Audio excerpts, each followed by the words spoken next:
pada saat kita lagi begitu, jangan malahan jauh daripada hadirat Allah.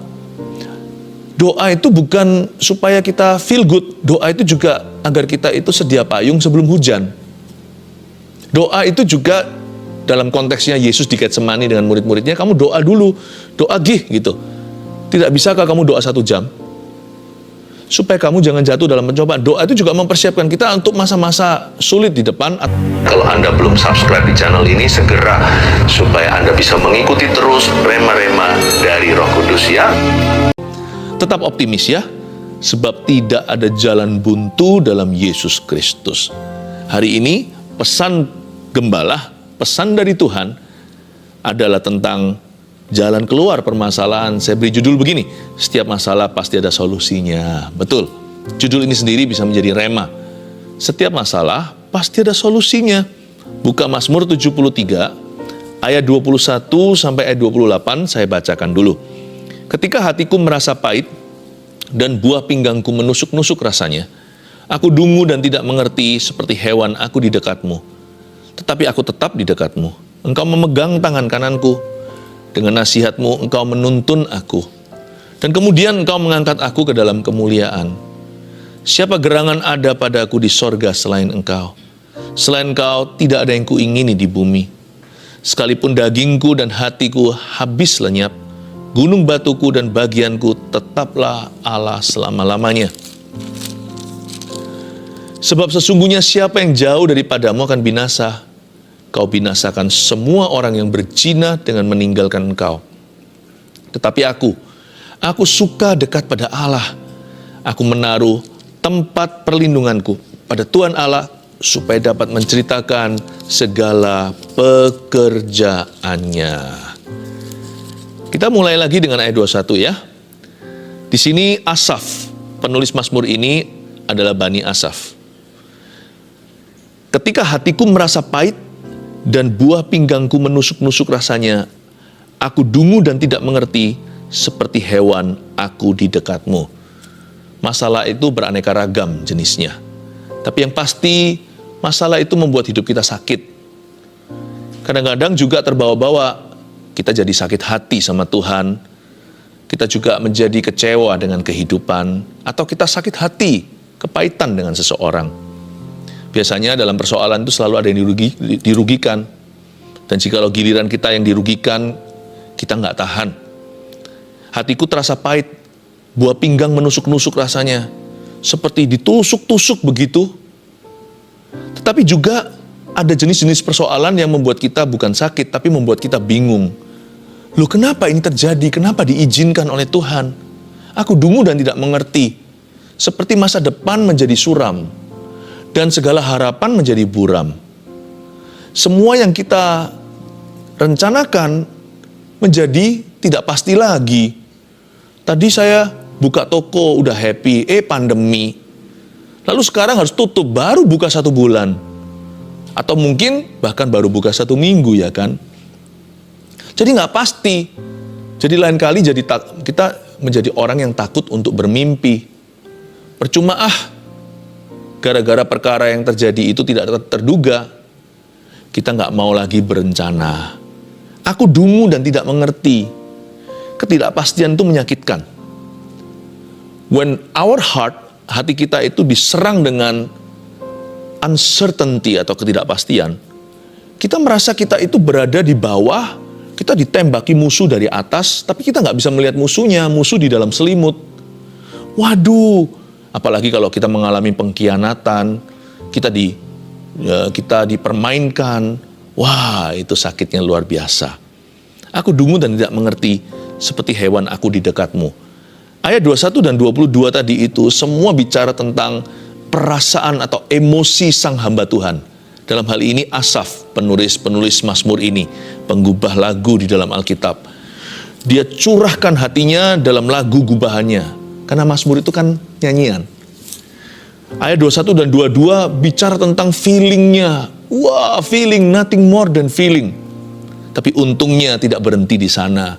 Ayat ini tidak berhenti di ayat 22, masih ada ayat 23. Ayat 23-nya indah. Tetapi, dengan kata tetapi itu, dengan kata lain, Dia tidak menganggap ayat 21 dan 22 itu sebagai penghenti.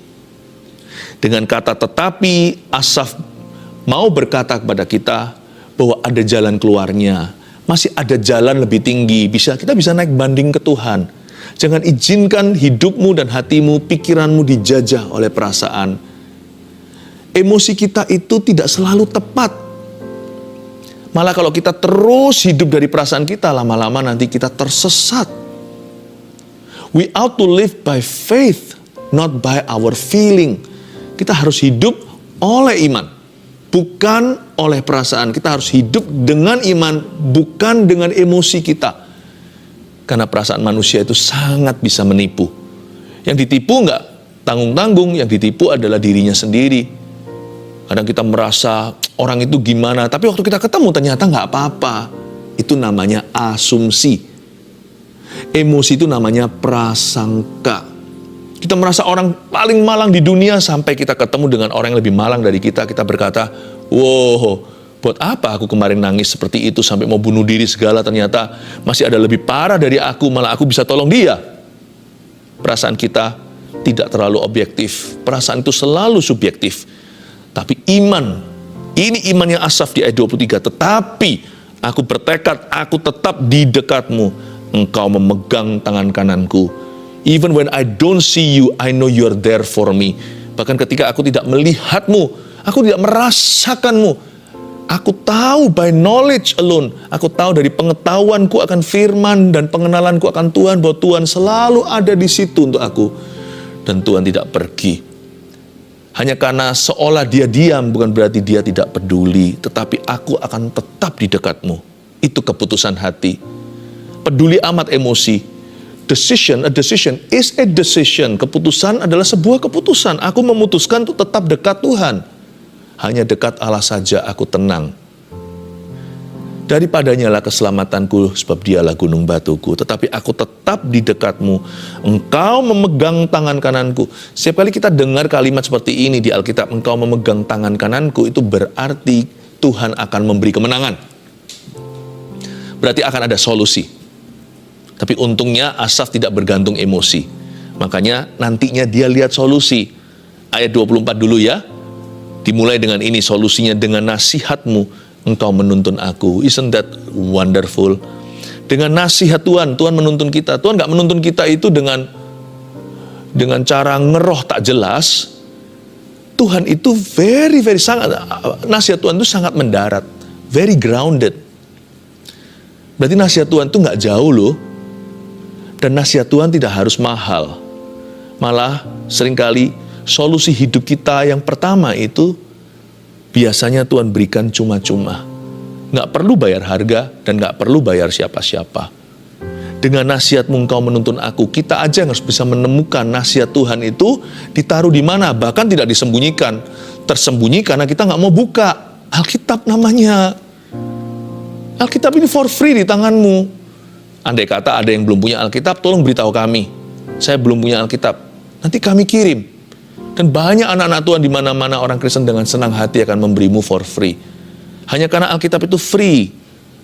Meskipun kita kalau ke toko buku ya harus beli. Tapi banyak orang peduli agar orang yang belum memilikinya mempunyai Alkitab ini. Hanya karena itu tidak perlu kita bayar harga gimana. Apalagi kita berada di negara yang bebas beragama. Wah, hanya karena itu tidak perlu kita bayar sesuatu, bukan berarti itu murahan. Alkitab ini adalah nasihat tuntunan. Yes, ini tuntunan Allah. Ini pelita harapan kita, pelita bagi kaki, terang bagi jalan. Dengan nasihatmu engkau menuntun aku. Tapi nasihat bukan hanya ditemukan dalam Alkitab. Ada banyak orang-orang yang baca Alkitab dan sungguh-sungguh cinta Tuhan, bukan membacanya untuk menggurui Tuhan, bukan membacanya untuk menyalah-nyalahkan orang, untuk berdebat sama orang, bukan. Tidak sedikit di dunia ini orang-orang sekeliling Anda yang membaca firman Tuhan itu dengan pencerahan Roh Kudus. Dan yang mereka baca kelihatannya untuk mereka, tapi sebenarnya sebagian daripada yang mereka baca itu adalah solusi untuk dirimu. Makanya di sekeliling kita ada orang-orang Majus. Orang-orang Majus yang tidak pakai pakaian raja. Orang-orang Majus yang berpakaian sehari-hari. Persis seperti kita.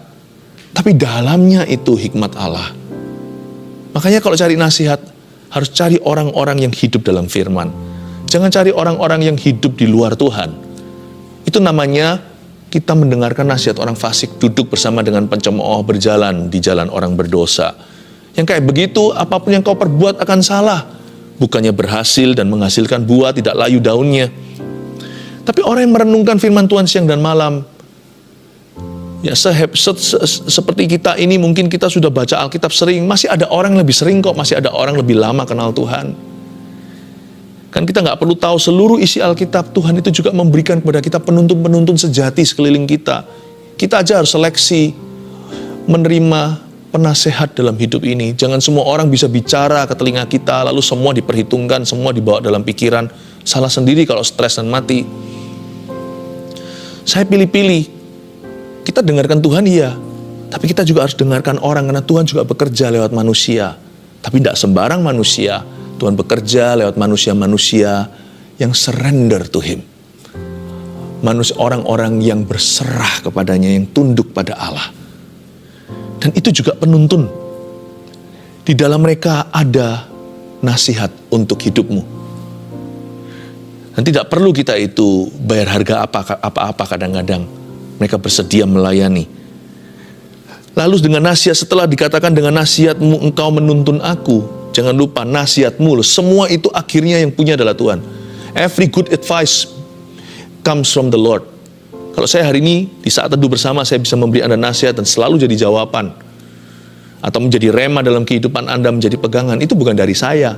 Saya hanya saluran. Kami ini hanya channel saja atau instrumennya. Anugerah kasih karunia itu datang dari Bapa. Karena itu setelah kita memberi nasihat, kalau orang lain ditolong, janganlah kita sombong. Itu bukan kita, bukan Anda dan saya. Kita hanya surrender aja, Dia yang memakai kita. Jadi semua nasihat itu nasihatmu. Tuhan sumbernya. Tapi Tuhan memakai berbagai cara. Tapi cara apapun yang Tuhan pakai selalu tidak pernah melanggar firman Allah yang tertulis. Alkitab ini adalah standar tertinggi kita. Dengan nasihatmu engkau menuntun aku. Dan lihat ya, dan kemudian engkau mengangkat aku ke dalam kemuliaan. Dan kemudian ini bisa 1 bulan, bisa 1 minggu, bisa 1 hari, bisa 1 jam. Atau bisa tahunan, bisa tahun depan. Kita kan nggak tahu kapan Tuhan akan membawa kita keluar dari permasalahan ini. Kita nggak bisa memprediksi, kita berusaha sih, tapi kita nggak pernah tahu secara pasti kapan Tuhan akan angkat aku dalam kemuliaan. Sekarang aku masih berada di dalam penganiayaan. Mungkin sekarang aku masih berada di bawah tekanan. Aku masih berada di tengah-tengah himpitan. Dan kemudian janji Tuhan, nanti entah kapan, bisa 1 hari, bisa 1 bulan, atau bisa tahun depan, pokoknya ada kata ini, dan kemudian saya pegang dan klaim itu di hadirat Tuhan. Pokoknya Tuhan berjanji memberiku kemenangan. Sekalipun aku salah, kalau aku belajar dari kesalahanku dan aku bertobat, Tuhan maafkan, Tuhan ampuni dosaku. Dan kemudian Tuhan akan memulihkan. Dan kalau ini bukan salahku apalagi, aku sekarang akan bergantung sama Tuhan, segala sesuatu aku akan responi dengan cara Tuhan, bukan dengan cara kedagingan. Aku hidup oleh Roh Kudus, terjadilah kehendak Tuhan, bukan oleh kehendakku, aku hidup oleh dagingku. Aku tidak akan nafsu pakai caraku. Apalagi kalau ini bukan salahku, kalau aku akan reaksiku, jikalau reaksiku dan semua respon-responku itu sesuai dengan kehendak Allah, aku percaya cepat lambat Tuhan, dan kemudian engkau pasti akan mengangkat aku, you will lift me up. Ini yang menjadi cikal bakal judul yang saya beri. Setiap masalah kita, semua permasalahan, pasti ada solusinya ketika Anda dan saya berserah penuh pada firman-Nya. Ketika kita dituntun oleh Roh-Nya, ketika kita tunduk pada kehendak-Nya, cepat lambat kata dan kemudian itu akan genap dalam hidupmu, tidak ganjil lagi. Dan kemudian engkau mengangkat aku dalam kemuliaan. Lo nggak tanggung, bukan hanya kemenangan. Mau tahu nggak apa yang lebih tinggi dari kemenangan? Itu kemuliaan.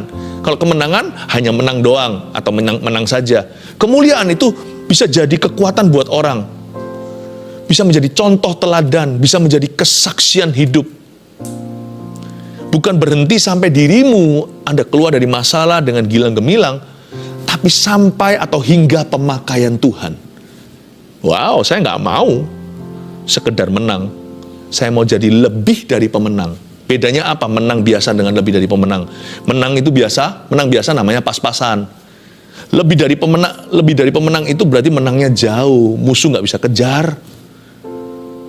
Itu kalau main sepak bola misalnya itu sudah 7-0, nah itu bukan menang pas-pasan. Apalagi kalau 12-0. Kalau 2-1, nyaris ya kan. Apalagi kalau nanti tendangan bebas, 0-0 lalu habis itu. Tuhan mau kita menjadi kesaksian, Tuhan mau kita berakhir bisa menolong orang lain, menginspirasi mereka. Semua dimulai dengan kita harus dengarkan nasihat Tuhan. Dengarkan sungguh-sungguh. Kalau dengarkan firman itu, atau kalau kita mau mendengar suara Roh Kudus itu, kasih waktu, jangan sisihkan waktu, tapi beri waktu terbaik. Misalnya pagi hari, misalnya sekarang saat teduh bersama live-nya gini kan, sore pulang kerja, malam sebelum atau setelah makan. Kita bersama-sama prime time seperti ini, kita sediakan waktu, bukan sisihkan. Karena kita nggak mau hanya dengar nasihat, kita mau dengarkan nasihat. Pernah pergi ke mall atau pusat perbelanjaan, Anda dengarkan musik, Anda familiar, tahu musik itu. Dia terus nyanyi sebagai background musik, tapi Anda tidak fokus ke situ. Anda fokus ke toko atau di toko belanja, atau ngobrol-ngobrol sama teman, atau lagi ngafe, atau lagi minum kopi. Anda nggak fokus ke sana. Itu namanya dengar musik. Kalau dengarkan musik itu main, kita perhatikan kuncinya. Lalu setelah itu apa? Kita lihat not-not baloknya, kita lihat melodinya, kita lihat transisinya. Dengarkan itu seperti orang yang membaca musik. Itu lain loh. Jangan sekedar dengar suara Tuhan sepoi-sepoi basah. Dengarkan dengan sungguh-sungguh hingga hatimu penuh. Itulah cikal bakal kemenanganmu. Keluar dari masalah bukan supaya kita bebas masalah, tapi supaya kita dipakai oleh Allah. Siapa gerangan ada padaku di sorga selain engkau? Selain engkau tidak ada yang kuingini di bumi. Sekalipun dagingku dan hatiku habis lenyap, gunung batuku dan bagianku tetaplah Allah selama-lamanya. Masalah itu bisa Tuhan pakai. Jangan dikit-dikit bilang masalah ini dari Tuhan, karena Tuhan tidak mencobai siapa-siapa. Jangan sesat, malah justru apa yang baik dan sempurna itu datang dari Bapa. Tapi permasalahan itu Tuhan bisa memanfaatkannya untuk kebaikan kita, karena Tuhan bekerja sama mendatangkan kebaikan dalam segala perkara untuk orang-orang yang dipanggilnya. Salah satu buah yang baik dari masalah yang buruk, masalah seburuk apapun, adalah membuat kita semakin bergantung pada Allah. Siapa gerangan ada padaku di sorga selain engkau? Masalah tidak boleh membuat kita jauh dari Tuhan, malahan. Masalah seharusnya menjadi batu tumpuan, bukan sandungan. Agar kita menumpu pada itu dan menggapai Kristus dan berkata, Lord, only you can help me. Hanya engkau yang bisa menolongku. Only you understand. Hanya engkau yang mengerti diriku. Siapa gerangan ada padaku di sorga selain engkau? Ternyata problema bisa menjadi permulaan an intimacy with God, atau keintiman dengan Allah. Hubungan yang intim dengan dekat dengan Tuhan itu, kalau Anda dengarkan kesaksian beberapa orang, ternyata ketika mereka berada di lembah kekelaman, mereka mengalami keintiman dengan Tuhannya. Dan masalah juga bisa mengedit kita, merevisi kembali selama ini apa yang menjadi prioritas kita ternyata kurang tepat alias salah. Kita terlalu kejar materi, tapi ternyata waktu kita sakit sekali, uang tidak bisa beli, kita akhirnya merombak semua definisi bahagia. Ternyata bahagia itu ujungnya murah. Orang-orang yang ada sekeliling kita itu loh, nggak perlu gimana, nggak perlu mewah. Ketika kita kehilangan orang yang kita cintai, akhirnya kita mengerti bahwa hidup itu begitu fragile, begitu rapuh. Kita nggak perlu beli sesuatu supaya kita itu merasa puas batinnya. Ternyata yang memuaskan batin kita itu is a who, bukan a what, bukan apa, tetapi siapa. Orang-orang yang Tuhan berikan di dalam kehidupan kita. Coba kalau kita pikirkan, renungkan baik-baik, masalah itu juga bisa bukan hanya mengedit prioritas kita, tapi juga bisa mengubah tujuan kita dari yang salah, dari yang egois menjadi seperti yang Tuhan kehendaki. Selain Kau, tiada yang lain, tiada yang kuingini di bumi. Hanya Kau yang ada padaku di sorga. Indah ya, membuat kita jadi bergantung pada Allah. Saya nggak ngerti, kalau hidup tanpa masalah kita masih bisa setia nggak ya? Aneh ya, banyak orang nggak setia gara-gara masalah. Salah mestinya. Harusnya pakai masalah sebagai kulkas yang pas. Kulkas itu dikasih daging, kasih minuman, kasih apapun juga yang nggak busuk, supaya nggak busuk, didinginkan. Malah justru ketika kita masalah, kok busuk hatinya? Salah. Jadikan kulkas yang pas. Kalau kita dalam permasalahan, pakai masalah kita untuk pegang tangan Tuhan. Dan untuk berkata pada Dia, peganglah tanganku Roh Kudus, ku tidak berani jalan sendiri tanpa Engkau. Tapi orang kalau dalam masalah malah berdosa. Nah itulah fatalnya. Coba kalau kita lihat di ayat 27 kan begitu. Sebab sesungguhnya siapa yang jauh daripadamu akan binasa. Kau binasakan semua orang yang berzinah dengan meninggalkan Engkau. Ayat 27 ini bukan asal berzina, bukan asal meninggalkan Tuhan. Konteksnya, tolong perhatikan, tidak keluar dari konteks semula, yaitu hatiku pahit, buah pinggangku menusuk-nusuk, aku dungu, aku nggak mengerti, seperti hewan aku di dekatmu. Pada saat kita lagi begitu, jangan malahan jauh daripada hadirat Allah. Doa itu bukan supaya kita feel good, doa itu juga agar kita itu sedia payung sebelum hujan. Doa itu juga dalam konteksnya Yesus di Getsemani dengan murid-muridnya, kamu doa dulu, doa gitu. Tidak bisakah kamu doa 1 jam? Supaya kamu jangan jatuh dalam pencobaan. Doa itu juga mempersiapkan kita untuk masa-masa sulit di depan atau segala tantangan.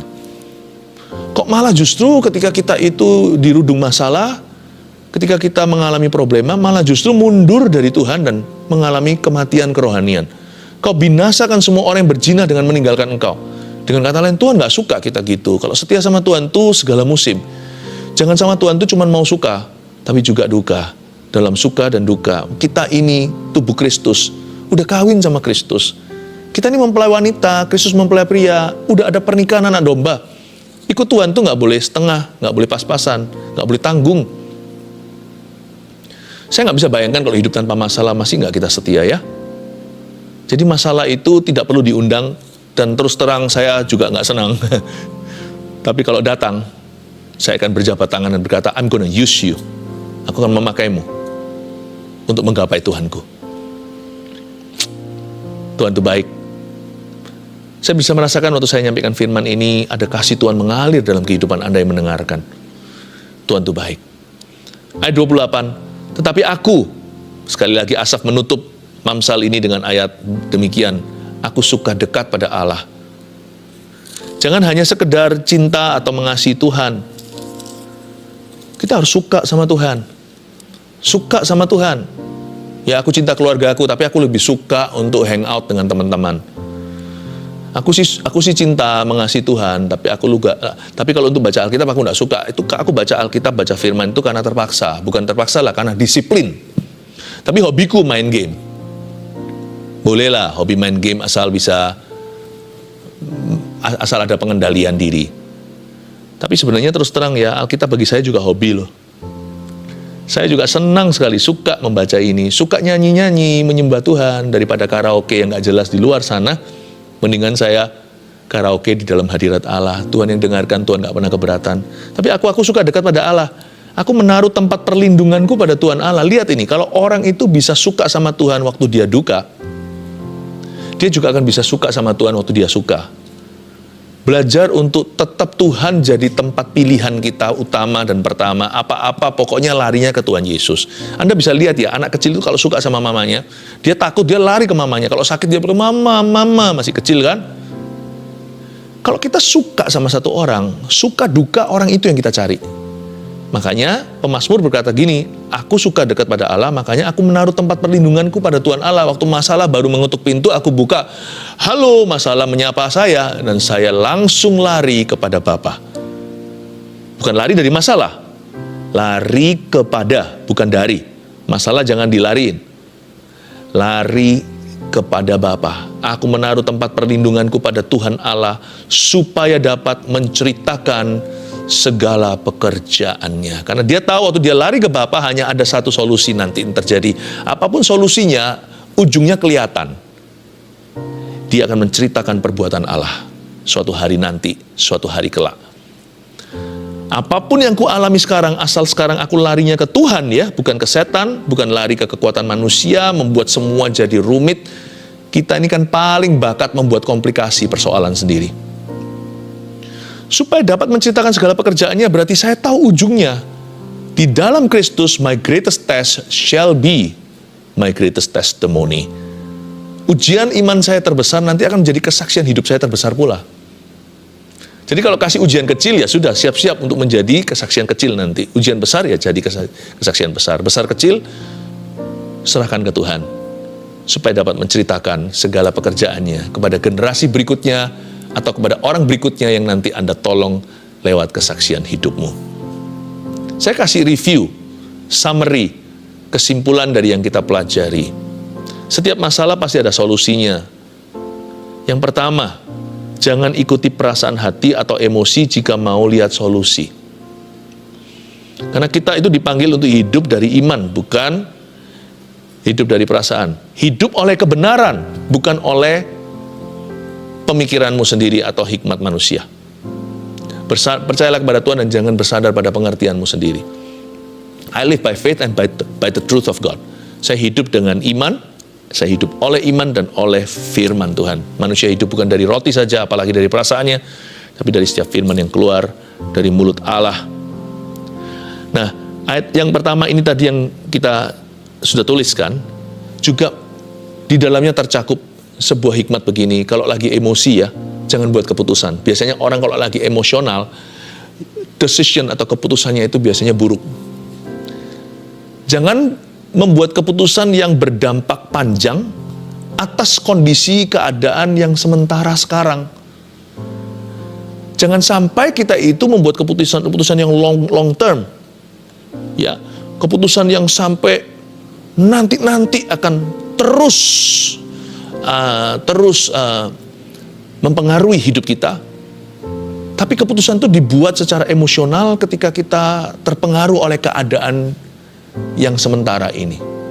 Hati-hati kalau lagi emosi. Jangan cepat-cepat mencetuskan sesuatu. Lebih baik diam. Waktu kita emosional, silence could be golden. Diam itu mungkin emas. Jangan ikuti perasaan hati. Karena perasaan kita itu tidak objektif. Apalagi emosi, jika mau lihat solusi. Yang penting pokoknya ini dulu jangan. Solusinya di poin kedua. Setelah kita buang semua lalang, siap-siap terima gandumnya. Yang kedua, dengarkan suara Roh Kudus dalam firman dan nasihat orang benar. Ikuti instruksi yang sifatnya rumit dan ikuti instruksi yang sifatnya sederhana. Misalkan Anda mengalami masalah rumit nih, lalu bicara dengan seorang teman. Mungkin dia adalah teman CG atau teman kelompok sel kita. Waktu Anda ngomong gitu, Anda kecewa. Orang ini nggak bisa memberi solusi yang praktis. Dia hanya berkata bersyukur aja. Bersyukur. Tapi kalau Anda lihat hidupnya orang itu bukannya nggak punya masalah. Orang itu hidupnya setia. Jangan remehkan loh. Jangan berkata, ini bagusnya apa untuk aku? Yang aku butuhkan sekarang itu money. Mungkin gitu ya, masalahnya keuangan. Aku ini harus bayar besok lusa.